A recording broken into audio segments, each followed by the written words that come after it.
Assalamualaikum warahmatullahi wabarakatuh.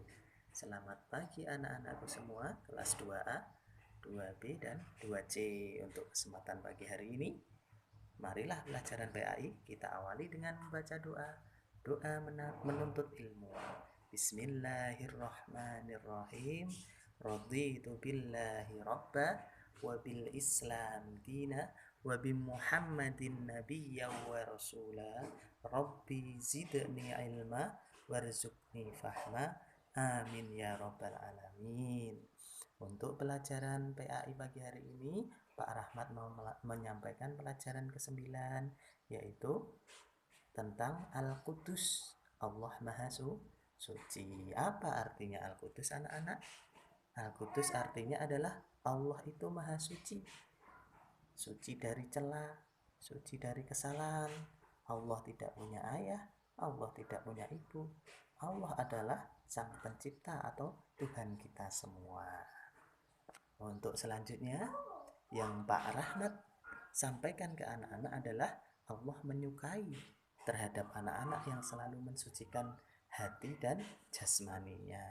Di sini Pak Rahmat mau menyampaikan anak-anak atau contoh dari anak-anak yang selalu mensucikan hatinya. Karena nanti ketika hati anak-anak itu suci, maka Allah akan menyayangi dan mencintai anak-anak semua. Yang pertama, bila berkata harus selalu jujur. Baik anak-anak itu di rumah dengan kedua orang tua harus jujur, tidak boleh bohong. Di sekolah sama bapak ibu guru itu juga harus jujur, tidak boleh berbohong. Dan di semua tempat kita harus selalu jujur. Untuk yang kedua,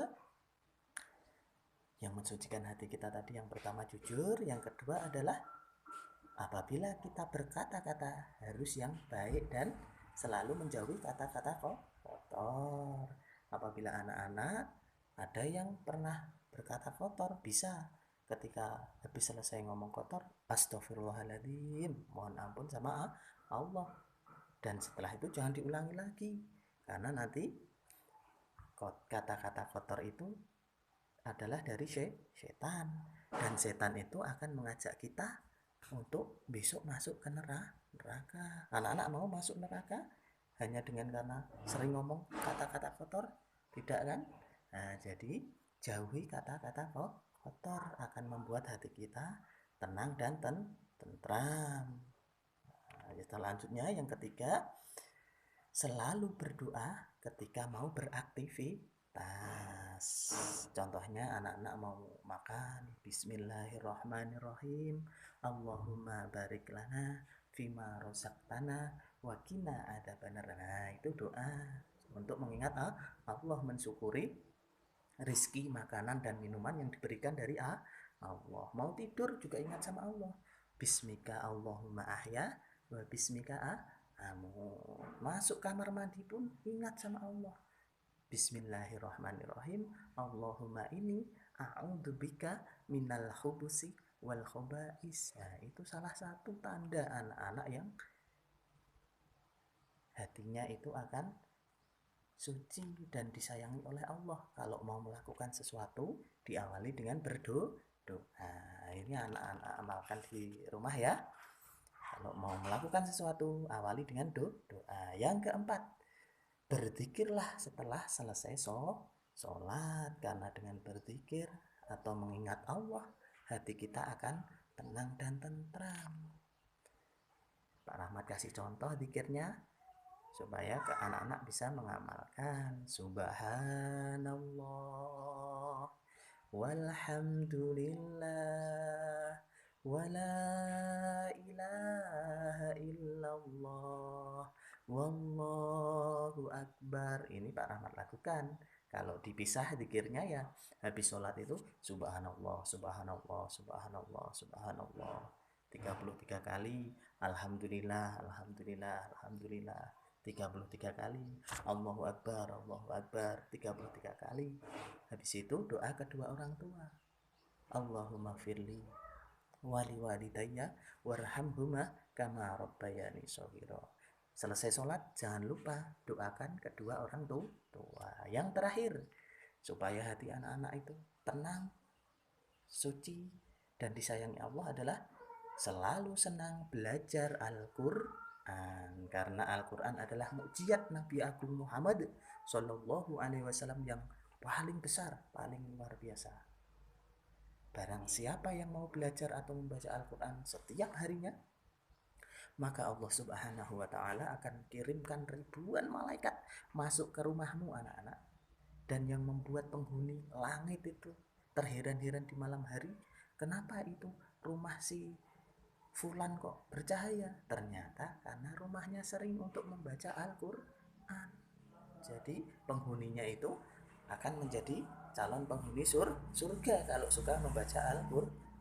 Dan Al-Quran ini bisa menerangi manusia ketika nanti di alam kubur dan kiamat nantinya. Nah, jadi Al-Quran itu akan menerangi kita ketika nanti kita di alam kubur atau di alam barzah dan di hari kiamat nanti. Itu saja materi dari Pak Rahmat. Dan ada pertanyaan, anak-anak siapkan buku tulis PAI. Nanti ditulis di buku PAI itu. Pertanyaan pertama, apa manfaat kita berkata jujur? Itu nomor 1. Yang kedua, apa arti dari Al-Qudus? Yang ketiga, siapa yang mengajak manusia untuk berkata-kata kotor? Yang keempat, berzikir setelah sholat harus kita amalkan. Apa arti dari berzikir itu?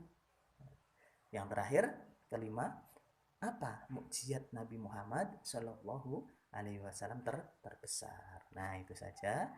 Ada 5 pertanyaan dari Pak Rahmat, tulis di buku PAI. Nanti dijawab di buku PAI-mu, dikirimkan japri di WA-nya Pak Rahmat saja. Setelah ditulis pertanyaan dan jawabannya 5 pertanyaan tadi.